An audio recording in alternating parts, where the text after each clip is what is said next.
Bienvenidos a Conversaciones de Fe, soy Yves Malcott, estoy con mi esposa Yolanda para una serie de programas que ya empezamos desde el día de ayer acerca de la iglesia emergente. Y para hablar de esto estamos con el pastor Chuck García. Pastor, bienvenido al programa. Muchas gracias. Es un honor tenerte ahí con nosotros. Gracias. La verdad, amamos lo que estás haciendo y queremos hablar mucho de lo que estás haciendo, porque mucha gente necesita saber qué es una iglesia emergente, qué hacen, cuál es el enfoque, hacia quién van y cómo esto puede un día empezar, ¿no? Ajá. Sí, señor. Entonces... Pues yo sí quisiera preguntarte, Jack, ¿cómo fue que se dio esta iglesia emergente? ¿Cómo empezó todo? Un poquito platícanos, ¿dónde estabas tú? ¿Qué hacías? Okay. ¿Qué fue lo que te llevó a iniciar? Bueno, es que me pasó que los cristianos que yo conocía, que yo sabía que estaban ahí, no me predicaban a Jesús. O sea, no me tenían miedo. Yo estaba en pandillas, era metalero, rockero así, sectario, los rockeros son sectarios, los metaleros son sectarios, son puritanos, ellos son muy exquisitos. Entonces yo era así y andaba por la calle vestido de esa manera y los cristianos se apartaban de mí. Había un cristiano en el colegio en el que yo estudiaba, se llamaba Pablito, y yo lo molestaba, me burlaba de él era mi muñeco, le hice mucho daño. Y yo no pensaba, yo no entendía, nadie me había mostrado, era para mí muy difícil ver que esas personas que me rechazaban y de las cuales yo me burlaba, eran el camino. Sí, o sea, pensemos en una persona que no conoce a Jesús y tiene un pensamiento errado de los cristianos. O sea, piensa mal de los cristianos, piensa que los cristianos son tontos o son atemporales o son raros religiosos. Sí. Ellos no van a pensar que ellos tienen el camino. Y yo pensaba de esa manera. Entonces cuando yo llego a Jesús, una de las cosas que yo le digo al Señor es: Señor, no quiero eso, si yo tengo el camino, si yo tengo al Salvador. Eres cristiano pero cool. Sí, o sea, no quería verme como una especie de cosa rara en la sociedad, Claro. pero tampoco quería que la gente no supiera que yo sí tengo a Dios. Igual, no tener a Dios es equivalente al infierno. Sí. Y el infierno es eterno. ¿Cómo es posible que nosotros los cristianos tenemos el mejor producto, hablando como si fuera mercadeo, el mejor producto, el único producto que salva, deberíamos tener la mayor demanda del mundo por nuestro producto? Y no es así porque ellos no saben que así es de bueno. Exactamente. Sí, no saben que así es de bueno nuestro evangelio. Entonces yo pensaba lo mismo, yo pensaba que ser cristiano o ser evangélico o ser creyente era de tontos, de personas que no querían disfrutar la vida. ¿Sí? Obviamente pues por el pecado. ¿Sí? No estoy diciendo que el cristianismo tenga que igualarse en pecado, pero tenemos cosas tan buenas en Dios, Claro. tan buenas en Dios que superan miles de veces al pecado. Sí. El pecado es una imitación barata de las cosas buenas que tenemos de Dios y la gente no lo sabe. Cuando predico con jóvenes, les pongo un ejemplo más o menos. Uno de los deportes más cool que ha habido, que se ha mantenido por mucho tiempo, es el surf.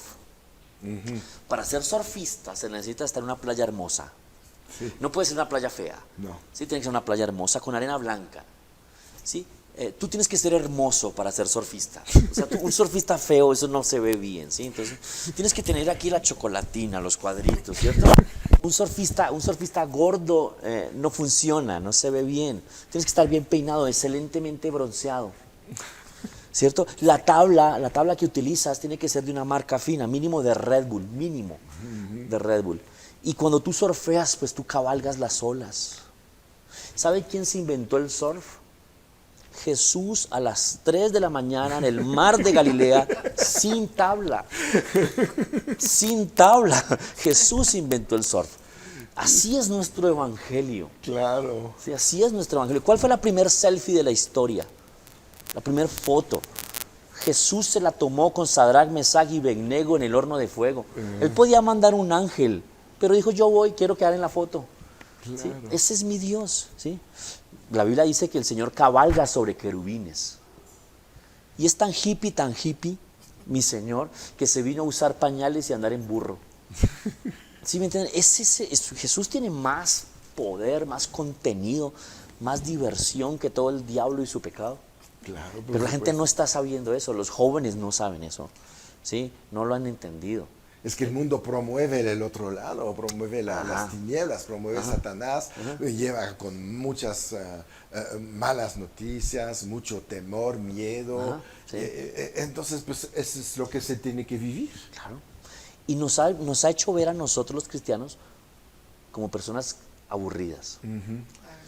Más sabiendo que la Biblia dice que el gozo del Señor es mi fortaleza.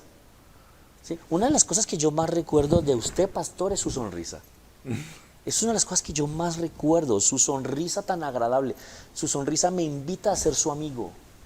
Muchos pastores no son así, tienen cara de situación, tienen cara de juicio, tienen cara de tú estás pecando y yo estoy bien.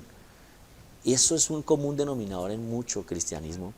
Es más, las personas que más nos insultan a nosotros, a nuestro ministerio, son los cristianos.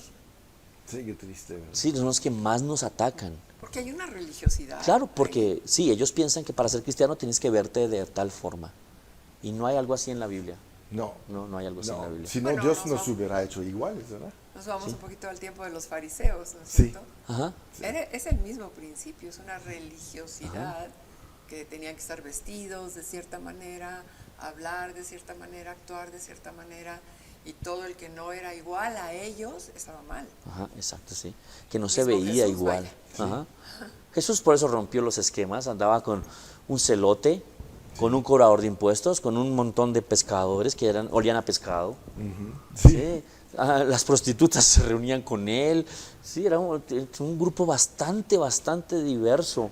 Claro, por ¿sí? supuesto. Y gente que no entraba entre los cánones de lo que es supuestamente santo. Y esa religiosidad es lo que ha apartado a muchos jóvenes. Ajá, exacto. Porque sienten que van a tener que cortar sus alas, entonces mis sueños dónde van a quedar, mis anhelos, mi vida, mi entusiasmo, todo eso piensan que es pecado, que todo es pecado en el cristianismo, ¿no? Porque es lo que la religión ha enseñado. Ajá, exacto, sí. Y ahí qué importante tu ministerio, porque tú Gracias. estás rompiendo con esos patrones, ¿no? Y es que es importante entender que Dios no frustra a nadie. No. Si Dios me dio los talentos, pues Él es el más interesado en explorarlos, en sacarlos a la luz. Pero jóvenes piensan que talentos son del diablo y en la iglesia no los puedo mostrar. Porque los papás les dicen, eso es del diablo. Y lo peor es que es todo lo contrario. El único lugar donde vas a poder desarrollar tu talento al 100 debería ser la iglesia. Claro, con un mensaje real. Exacto. Además, te necesitamos con Ajá, tus claro, talentos. sí. Yo veo, Talentos como que, por ejemplo, ¿qué piensan los jóvenes? Wow, es Talento tanto, como, Dios mío. Mi talento es del diablo, como ¿qué por ejemplo, talentos pueden ser? hay jóvenes que son buenísimos haciendo performance, o sea, Wow. adecuando a personas, creando ropa o creando cabello, creando maquillaje. Pero como el cristiano piensa que no te puedes ver raro o no puedes parecer diferente, han sacado esos talentos de la iglesia.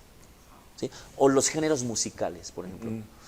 Por ejemplo, los géneros musicales han sido muy atacados porque no sé si alguien es músico y nos está viendo, sabrán que no todos son músicos.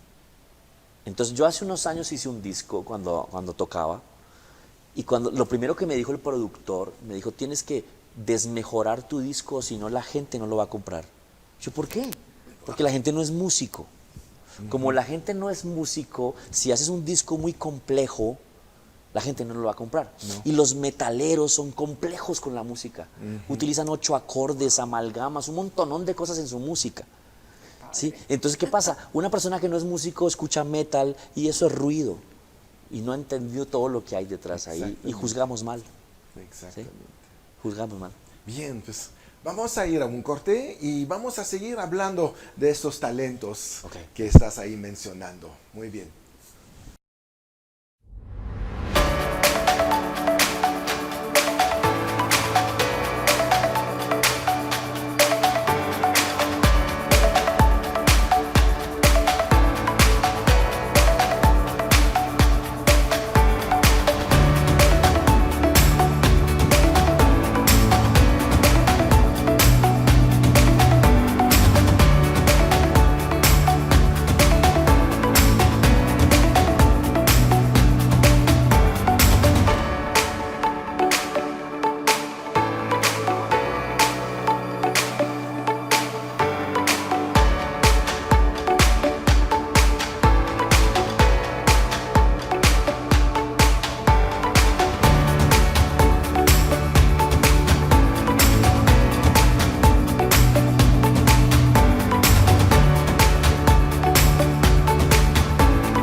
Estamos de regreso con el pastor Chuck y estábamos hablando de los talentos, que la juventud tiene mucho talento. De hecho, Dios no hace nadie sin talentos y sin dones. Todos tenemos algo que ofrecer a la humanidad. Sí. Somos enviados a esta tierra para testificar de que Dios nos ha hecho y nos ha hecho bien, con talentos que están a servicio de los demás. Sí. Y es ahí donde a veces hay rechazo porque como te ves raro, tu música debe de ser rara, y cuando ya dicen rara piensan ya diabólica, ¿verdad? Y cerramos la puerta de entrada a estos jóvenes que a lo mejor tenían una propuesta para la iglesia. Hay tantas cosas. Por ejemplo, hace unos años empezaron a romper los pantalones. Y obviamente para un papá que le compró los pantalones va a ser muy raro que usted los rompa. Ahora los venden rotos, ya los venden rotos. Y resulta que la persona que hace eso no es que los rompió porque sí, ya. Eso tiene detrás un concepto artístico, tiene detrás una impresión que se quiere dar, un lenguaje artístico. Entonces, al no entender eso, pues lo puedo juzgar mal. Y al juzgar mal el talento de alguien lo puedo lastimar. Ahora, yo he descubierto que lo que está mal no es el talento, sino el mensaje que ellos están dando. Claro. Pero si el Señor nos ayuda a enseñarles a poner un mensaje correcto en su talento, va a ser para la gloria de Dios. Sí, entonces, poder decirle a un gótico, compóngame una canción cristiana. Claro. ¿Sí? Wow. Poder decirle a un millennial hoy, ayúdame a armar un metaverso para predicar el evangelio en un metaverso. ¿Sí? ¿Cómo sería una iglesia virtual? ¿Cómo sería una iglesia en el metaverso? ¿Sí? Tenemos que poner la luz en donde están las tinieblas. Claro. A veces, piensen en esto, si yo tomo una luz y la apunto contra mis propios ojos, me voy a caer igual que si estuviera caminando en tinieblas. Sí. A veces hacemos eso. Sí, claro. Tomamos la luz y deslumbramos a las personas en vez de alumbrarles el camino. Porque la luz es para que vean el camino por donde es. Entonces, a veces estamos restregando la luz en sus ojitos y los estamos apartando del Señor. Claro, provocamos un rechazo de inmediato. Exacto, sí, Señor. No, hay que recibir la gente, hay que recibir todas las formas de talento que existen en el mundo. Si existe el talento X, es porque tiene un propósito. Exacto. Dios no crea sin propósito. Exacto, sí. Es una de las cosas que el diablo no tiene. No. Él no tiene cómo crear. No tiene. Entonces le encanta tomar a los creativos para promover su basura. Sí, qué tremendo es. El diablo necesita del talento del hombre para poder hacer algo. Sí, porque él no puede crear, él no es creativo. Él lo que tiene es mucho conocimiento, pues por todos los años que viene engañando al hombre. Tiene conocimiento de todo eso, pero no es creativo. No es creativo. Entonces uno nos necesita a nosotros. Por eso siempre tiene tantas copias falsas de lo que Jesús hizo, ¿no? Exacto, siempre se quiere imitar y hacer sentirse Dios. Sí, es su delirio. A Jesús, ¿no? Es su delirio. Pero sí, qué tremendo que tenga que usar a las personas para poder manifestar esa expresión. Sí, pues de la misma manera Dios usa a los hombres para hablar el evangelio, expandir el reino de los cielos, compartir también con nuestros talentos lo que Él quiere mandar como mensaje a la humanidad, ¿no? Qué tremendo el tema de graffiti, ¿no? ¿Cómo ves el graffiti a la luz de lo que estamos hablando? De este talento creativo, porque es creativo. Claro, mucha gente lo confunde con vandalismo. Ahora, el vandalismo es deteriorar algo que estaba bien, es destruirlo, vandalismo. Pero cuando yo hago un graffiti con un corazón dañino, es vandalismo. Pero cuando yo hago graffiti con un buen corazón, es arte. Pues es lo que se ve en Miami, por ejemplo. Sí, en Wynwood. Sí, en este barrio impresionante. Y son artistas. No, es lo mejor del mundo está ahí. Se toman fotos en las paredes. Las personas van a tomarse fotos en las paredes de Wynwood de Miami, porque el graffiti se le dio un sentido. Claro. Entonces, ¿Cómo podríamos definir qué es graffiti y qué es ¿Vandalismo? No, quiero decir expresar diseños, dibujos en los muros, por ejemplo, porque tú estás hablando de este barrio ahí en Miami y vemos como si toman los muros como si fueran un lienzo, ¿verdad? Donde hacen pinturas de figuras de humanos, de niños, hermosas. Sí, okay. Y el graffiti, yo tengo el concepto más como de signos, como... Empezó siendo así. El graffiti es una de las 4 corrientes de expresión del rap y de la cultura hip hop. El graffiti empezó siendo una de las 4, que era la danza, el breakdance, Sí. el NSYNC o el rapeo, las rimas, y el graffiti y la ropa. Entonces graffiti empezó siendo como protesta. Entonces los jóvenes protestaban con sprites en el metro de Nueva York, ¿sí?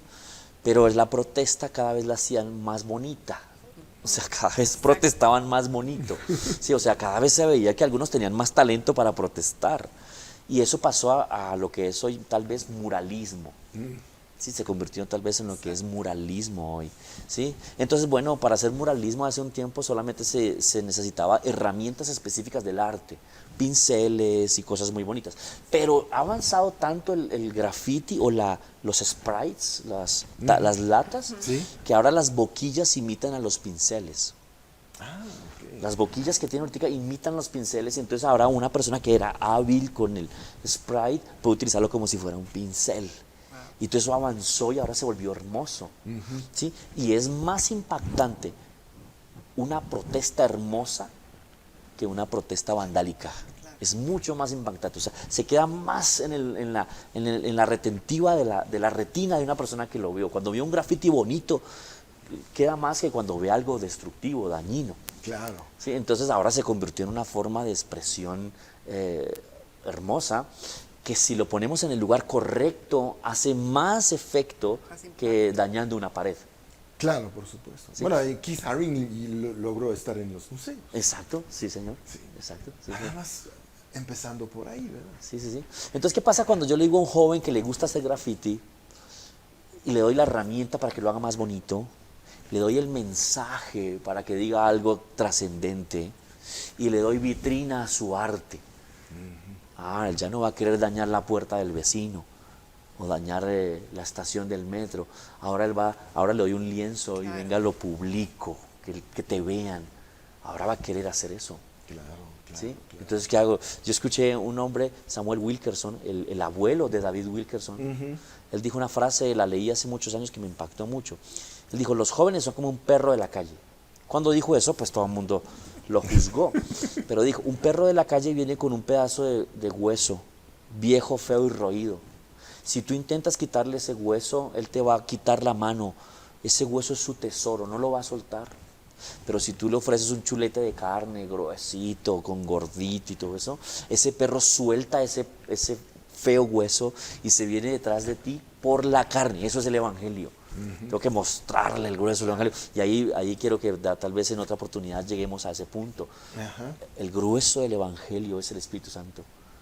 Amén. Eso hace que supere todo. Claro, pues lo vamos a guardar para el programa siguiente, exacto, por supuesto. Sí, No, sí. pues ahí estamos más hablando del arte todavía. Hay más formas de arte que encontramos. ¿Usan la literatura, por Claro ejemplo? que sí, la poesía. La poesía ahorita ha cambiado de nombre tal vez, ya no es poeta como antes, pero sigue siendo muy trascendental. Ahora se llama blog. Ok, sí. Sí, ahora en los blogs escriben cosas, ¿sí? Twitter. Ahora el Twitter es una micropoesía, unas micropalabras que afectan corazones. ¿Sí? Todavía está ahí. Hay unos tuiteros buenísimos que el Twitter es para ofender, ¿no? Para poner polémica. Entonces, o sea, para atravesar corazones. Entonces hay unos tuiteros buenísimos, unas frases buenísimas, que si nos los ganamos para Jesús van a ser excelentes predicadores. Claro, por supuesto. Muy bien, pues ya cerramos hoy este programa con el pastor Chuck García de Bogotá, Colombia, y seguiremos toda la semana hablando con él. Y mientras recuerdan, siempre en victoria.